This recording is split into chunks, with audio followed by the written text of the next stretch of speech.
Welcome to Let Me Fix This. Enjoy the video. In this video, I will explain how to design a psychology study step by step. First, begin by clearly defining your research question. This question will be the foundation of your entire investigation.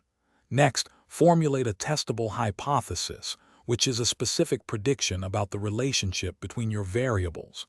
For example, you might predict that increased sleep leads to improved memory recall. Finally, precisely identify your independent and dependent variables to ensure clarity in your study's focus. Once your hypothesis is set, it's time to choose your research method. Consider whether an experiment, correlational study, or observational approach best suits your question. If conducting an experiment, decide on your design. For instance, independent measures involves two separate groups, while repeated measures uses the same participants in all conditions. Remember to control extraneous variables carefully to ensure your results accurately reflect the impact of your independent variable. Next, focus on your participants and ethical responsibilities.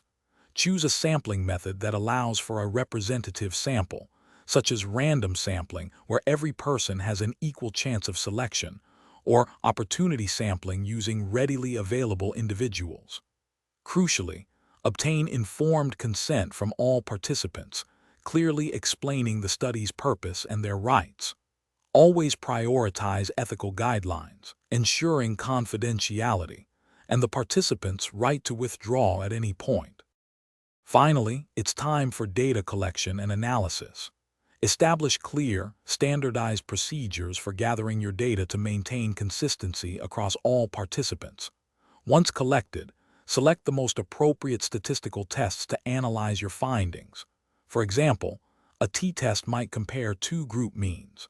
Based on your analysis, draw clear conclusions about your hypothesis, discussing whether your results support or refute your initial prediction. This completes your study design process.